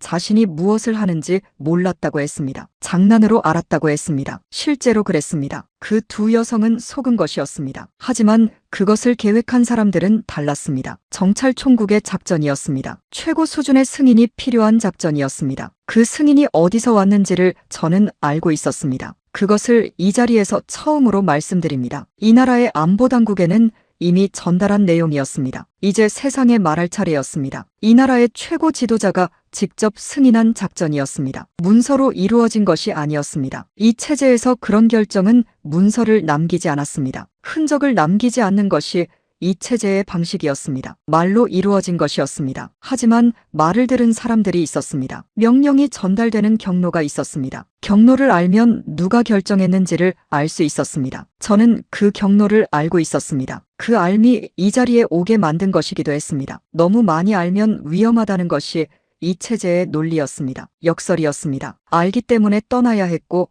알기 때문에 말해야 했습니다. 저는 그 경로의 일부였습니다. 그 구조를 알았습니다. 그 구조 안에 있었습니다. 그 암살의 목적이 무엇이었는지를 말씀드립니다. 김정남이 살아있으면 위험했습니다. 외부에서 지원을 받고 있었습니다. 그 지원이 무엇으로 이어질지를 이채재는 두려워했습니다. 김씨 혈통 중 외부에 있는 사람이 있다는 것 자체가 이채재에는 위협이었습니다. 그 위협을 없애는 것이었습니다. 하지만 없애지 못한 것이 있었습니다. 아들이었습니다. 김한솔이었습니다. 그 아이는 살아있었습니다. 이 땅에 와서 살아있다는 것을 느꼈습니다. 처음으로 제대로 살아있었습니다. 이채재가 가장 두려워하는 것이 살아있었습니다. 이 땅에 와서 살아있다는 것을 느꼈습니다. 처음으로 제대로 살아있었습니다. 이 땅에 와서 인터넷을 통해 김한솔의 영상을 직접 봤습니다. 2017년에 아버지의 죽음을 말했던 그 영상이었습니다. 그 아이의 목소리를 처음으로 직접 들었습니다. 보고서의 글자가 아니었습니다. 목소리였습니다. 그 목소리가 이채재가 숨긴 진실을 말하고 있었습니다. 아버지가 살해당했다고, 아버지를 사랑했다고. 그 목소리를 들으면서 오래 앉아 있었습니다. 혼자였습니다. 방 안에 아무도 없었습니다. 눈물이 나왔습니다. 이 땅에 와서 처음으로 눈물이 나왔습니다. 인천공항에서도 나오지 않던 눈물이었습니다. 그 아이의 목소리가 그 눈물을 꺼냈습니다. 그 눈물이 부끄럽지 않았습니다. 70년 만에 나온 눈물이었습니다. 그 눈물이 살아있다는 증거였습니다. 살아있었습니다. 이 땅에 와서 살아있다는 것을 느꼈습니다. 처음으로 제대로 살아있었습니다. 김한솔의 복수는 총이 아닙니다. 이채재가 두려워하는 것은 총이 아니었습니다. 진실이었습니다. 진실이 밝혀지는 것을 가장 두려워했습니다. 총은 막을 수 있었습니다. 진실은 막을 수 없었습니다. 한 사람이 말하면 두 사람이 됐습니다. 두 사람이 말하면 10사람이 됐습니다. 10사람이 말하면 막을 수 없었습니다. 그 첫 번째 사람이 그 아이였습니다. 2017년에 카메라 앞에 서서 말했습니다. 21살에 혼자 말했습니다. 그 아이가 씨앗을 뿌렸습니다. 그 씨앗이 자랐습니다. 저는 그 씨앗이 자라는 것을 보면서 이 땅으로 왔습니다. 그 씨앗이 나무가 되기를 바랐습니다. 그 나무 아래 많은 사람이 쉬기를 바랐습니다. 북한 사람들도 그 그늘 아래 쉬기를 바랐습니다. 저도 말하겠다고 결심했습니다. 총 참모장이 말하면 한 목소리가 더 생기는 것이었습니다. 총이 아닌 진실로 이 싸움을 하는 것이었습니다. 그것이 이 체제를 이길 수 있는 방법이었습니다. 그 방법을 그 아이가 처음 보여줬습니다. 21살에 보여줬습니다. 훈련도 없이, 배경도 없이, 보호막도 없이 카메라 앞에 혼자 앉아서 담담하게 말했습니다. 그 용기가 많은 사람을 움직였습니다. 저도 그중 한 사람이었습니다. 이 땅에서 살아가면서 가끔 함흥을 생각했습니다. 어린 시절 자란 곳이었습니다. 성천강 옆 작은 동네였습니다. 봄이 오면 강가에 버들강아지가 피었습니다. 어머니가 봄나무를 뜯어 묻혀주셨습니다. 그 나물 맛이 기억에 있었습니다. 아버지가 강가에서 낚시하시던 모습이 기억에 있었습니다. 그 기억들이 이 땅에서도 살아 있었습니다. 이 땅에 와서 살아있다는 것을 느꼈습니다. 처음으로 제대로 살아 있었습니다. 기억은 국경을 넘었습니다. 몸은 이 땅에 있어도 기억은 그 강가에 있었습니다. 그것은 막을 수 없었습니다. 기억이 살아있는 한 고향도 살아있었습니다. 이 땅에 와서 살아있다는 것을 느꼈습니다. 처음으로 제대로 살아있었습니다. 그 고향이 사라지지 않았습니다. 통일이 오면 그 고향에 갈 수 있었습니다. 그 봄에 버들강아지를 다시 볼 수 있었습니다. 어머니가 뜯어주시던 봄나무를 다시 먹을 수 있었습니다. 이 땅 어르신들도 그런 기억이 있으실 것입니다. 고향 산천이 기억에 있으신 분들이 계실 것입니다. 어린 시절 뛰어놀던 들판이 기억에 있으신 분들이 계실 것입니다. 돌아가고 싶어도 돌아갈 수 없는 곳이 있으신 분들이 계실 것입니다. 저도 그 마음이었습니다. 함흥이 그리웠습니다. 성천강이 그리웠습니다. 그곳을 다시 볼 수 있는 날이 올까를 생각했습니다. 통일이 되면 올 수 있었습니다. 그 통일이 이 이야기에서 시작되기를 바랐습니다. 북한의 2600만 명이 지금도 그 안에 있습니다. 그 사람들이 무엇을 먹는지, 어떻게 사는지를 알고 있었습니다. 굶는 사람이 있었습니다. 추운 겨울에 난방이 되지 않는 집에서 사는 사람이 있었습니다. 아이가 자라면서 자유가 무엇인지를 배울 기회를 갖지 못하는 것을 알았습니다. 그 사람들이 이 자리에서 드리는 이야기를 들을 수 없었습니다. 하지만 이 땅에 계신 분들이 들어주시면 됐습니다. 이 이야기가 퍼지면 됐습니다. 언젠가는 그쪽에도 닿을 수 있었습니다. 그것을 믿고 말하고 있었습니다. 40년 동안 그 체제를 위해 살았습니다. 그 체제를 지키는데 제 삶을 썼습니다. 그 체제가 사람들을 얼마나 힘들게 하는지를 알면서도 눈을 감고 그 안에 있었습니다. 그것이 가장 큰 잘못이었습니다. 이 땅에 와서야 그 잘못을 볼 수 있었습니다. 거리가 생기니 보였습니다. 멀리서 봐야 전체가 보였습니다. 그것이 잘못이었습니다. 늦었지만 인정하는 것이 먼저였습니다. 이제 나머지 삶은 그 체제 안의 사람들을 위해 살겠다고 생각했습니다. 그것이 이 이야기를 시작하게 된 이유였습니다. 통일이 오기를 바랍니다. 이 땅 어르신들의 세대에 통일이 이루어지기를 바랍니다. 어르신들이 살아오신 세월이 분단의 세월이었습니다. 그 세월이 너무 길었습니다. 그분들이 살아계실 때 통일이 이루어지는 것을 보셨으면 했습니다. 아직 늦지 않았습니다. 진실이 쌓이면 변화가 왔습니다. 역사가 그것을 보여줬습니다. 저도 그것을 믿었습니다. 이 이야기가 그 작은 진실의 하나였습니다. 작지만 있었습니다. 작은 것들이 모이면 컸습니다. 그것이 이 나라가 이룬 것이었습니다. 어르신들의 세대가 이룬 것이었습니다. 아무것도 없는 데서 시작해서 이 자리까지 온 나라였습니다. 그 저력이 대단했습니다. 그 저력이 이 나라를 만들었습니다. 그 나라가 저를 받아줬습니다. 감사했습니다. 이 나라에 감사했습니다. 이 나라 사람들에게 감사했습니다. 그 힘이 같은 민족인 북쪽에도 있었습니다. 지금은 잠들어 있지만 그 힘이 깨어나는 날이 올 것이었습니다. 역사는 그런 날이 온다는 것을 보여줬습니다. 이 나라도 그런 날이 왔습니다. 북한도 그런 날이 올 것이었습니다. 그 믿음이 있었습니다. 그 믿음이 이 이야기를 끝까지 하게 했습니다. 저는 그날을 기다리면서 이 땅에서 살아갈 것입니다. 기다리면서 말할 것입니다. 그것이 이 땅에서의 저의 삶이었습니다. 남은 삶을 그렇게 쓸 것이었습니다. 함흥 성천강 옆 그 작은 동네에서 자란 아이가 40년을 돌아서 이 자리에 섰습니다. 긴 이야기를 끝까지 들어주셔서 감사했습니다. 이 나라에 감사했습니다. 이 나라 사람들에게 감사했습니다. 여기까지 들어주셔서 진심으로 감사합니다. 40년을 침묵했던 사람이 이 땅에 와서 처음으로 말했습니다. 이 이야기가 한 분이라도 더 많은 분께 닿았으면 합니다. 좋아요 한번 눌러주시면 이 이야기가 더 멀리 퍼져나갑니다. 구독하시면 다음 이야기도 함께 하실 수 있습니다. 이 채널에는 세상에 알려지지 않은 이야기들이 더 있습니다. 다음 이야기에서 다시 뵙겠습니다.